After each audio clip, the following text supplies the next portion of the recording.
जय भीम मिशन के राष्ट्रीय अध्यक्ष आर्या जी और यहाँ उपस्थित सभी साथियों को मेरा क्रांतिकारी जय भीम।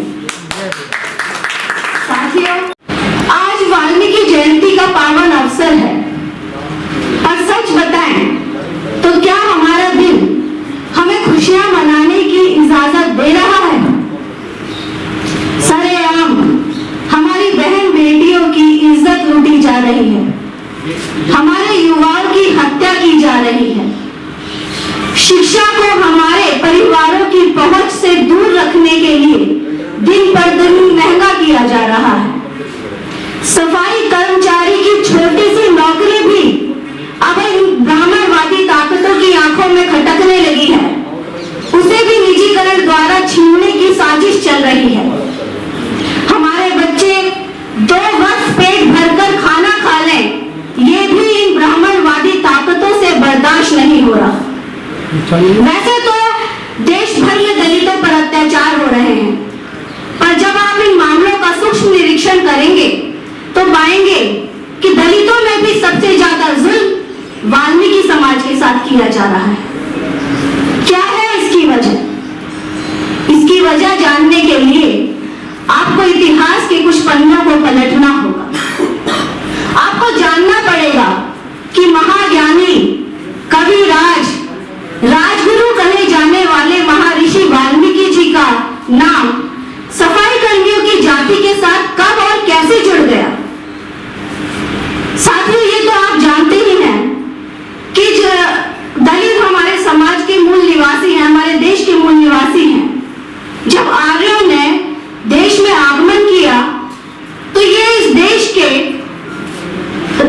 हुक्मरान हुआ करते थे और जब आर्यों ने इनकी सत्ता को कब्जाने की कोशिश की तो मूल निवासियों से उनके युद्ध हुए और जिस समाज ने सबसे ज्यादा उनका विरोध किया, ब्राह्मणवाद का सबसे ज्यादा विरोध किया, उनके कार्य जो भी वो कर्म कांड करते थे उसमें विघ्न डाला, उनके यज्ञों को भंग किया, उस समुदाय को आर्यों ने भंगी का नाम दे दिया, यानी उनके यज्ञ करने वालों को उन्होंने भंगी नाम दिया। उसके बाद जब इन्होंने सत्ता हासिल की, आर्यों ने, जिन्हें आज आप ब्राह्मण के नाम से जानते हैं, तो फिर उन्होंने वर्गों में बांटा समाज को और जो शूद्र, हमारे जो मूल निवासी थे, उनको शूद्र वर्ण में डाल दिया गया और शूद्रों में भी जिन लोगों ने सबसे ज्यादा उनकी नाक में दम कर रखा था, जिन्हें उनके यज्ञ भंग करने के कारण उन्होंने भंगी का नाम दिया, उनको सफाई और मैला उठाने का काम दिया गया। फिर महर्षि वाल्मीकि जी का नाम कैसे जुड़ा? क्या वाल्मीकि जी शूद्र थे या उन्होंने शूद्रों की शिक्षा या उनके उत्थान के लिए कोई आंदोलन किए थे?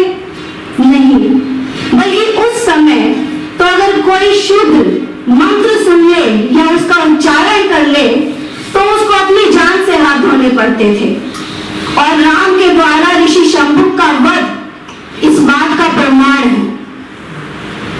साथियों, अगर आप इतिहास को खंगालेंगे तो पाएंगे कि सन 1925 से पहले कभी भी हमारे इस वर्ग के साथ वाल्मीकि जी का नाम नहीं जोड़ा गया, कभी भी समाज को वाल्मीकि समाज के नाम से नहीं संबोधित किया गया। फिर 1925 में ऐसा क्या हुआ? 1925 में हुई थी आरएसएस की स्थापना और ये वो दौर था 20वीं शताब्दी का जब दलित उत्थान आंदोलन अपने चरम पर थे।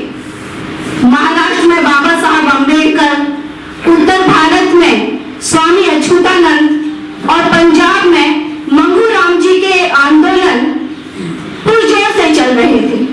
दलित आंदोलनकारी दलितों को उनके साफ सुथरे काम अपनाने और स्वाभिमान से जीवन जीने के लिए प्रेरित कर रहे थे और भारी मात्रा में, भारी संख्या में दलित अपने पारंपरिक पेशों को छोड़कर आदि धर्म को अपना रहे थे, जिसकी वजह से तथाकथित स्वर्ण समाज में चिंता की लहर दौड़ी। उन लोगों को यह लगने लगा कि अगर सफाई कर्मी वर्ग ने भी अपना काम छोड़ दिया तो हमारा घर कौन साफ करेगा? हमारे घर तो नर्क बन जाएंगे। और इसी डर ने जन्म दिया एक षड्यंत्र को। आर्य समाज और आरएसएस ने मिलकर ये योजना बनाई कि अगर इस समाज को इसके पारंपरिक पेशे से जोड़े रखना है तो इसे बाबा साहब के दिखाए शिक्षा के मार्ग से दूर रखना होगा और हिंदू धर्म से जोड़कर रखना होगा। और इस काम की जिम्मेदारी आर्य समाजी पंडित और आरएसएस के कार्यकर्ता अमीचंद शर्मा को दी गई। अमीचंद शर्मा ने सफाई कर्मियों के मोहल्ले में आना जाना शुरू किया, उनसे मेलजोल बढ़ाया, उनकी समस्याओं पर काम करना शुरू किया। और जब उन भोले भाले अशिक्षित लोगों ने उस व्यक्ति को पर भरोसा करके उसे अपना नेता मानना शुरू कर दिया तो उसने उन्हें दलित आंदोलनकारियों के खिलाफ भड़काना शुरू किया।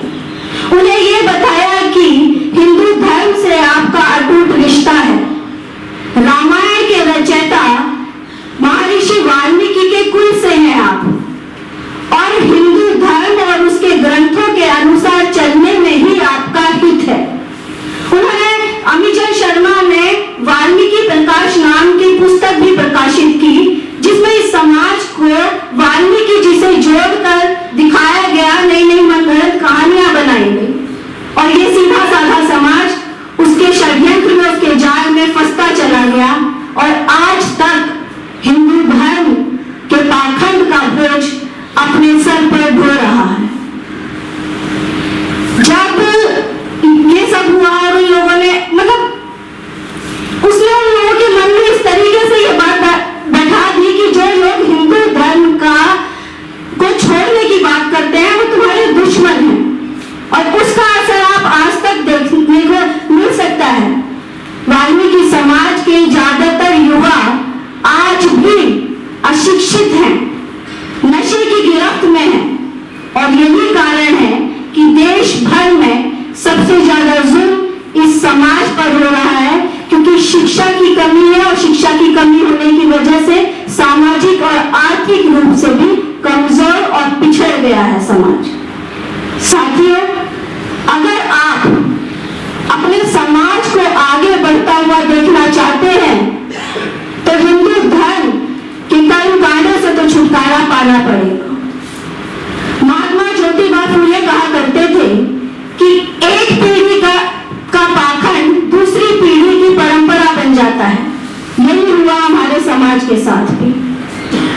साथियों, आप अपने आसपास नजर घुमाकर देखिए, जिस दलित वर्ग ने बाबा साहब के दिखाए शिक्षा के मार्ग को चुना है और हिंदू धर्म के पाखंड को त्यागा है, उनका उत्थान होता चला गया है।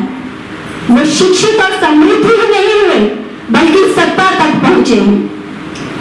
और अगर आप भी चाहते हैं कि हम आगे बढ़ें तो इस शिक्षा की राह को अपनाना पड़ेगा। जब महर्षि वाल्मीकि जैसे महाज्ञानी का नाम हमारे समाज के साथ जुड़ ही गया है तो उनकी जयंती के इस शुभ अवसर पर ये प्रण लीजिए कि अपने आने वाली नई पीढ़ियों को शिक्षा के मार्ग पर आगे बढ़ाएंगे और जिस धर्म ने हमें अछूत का दर्जा दिया, हमें गुलाम बनाकर रखा, उसकी छाया भी अपने बच्चों पर नहीं पड़ने देंगे।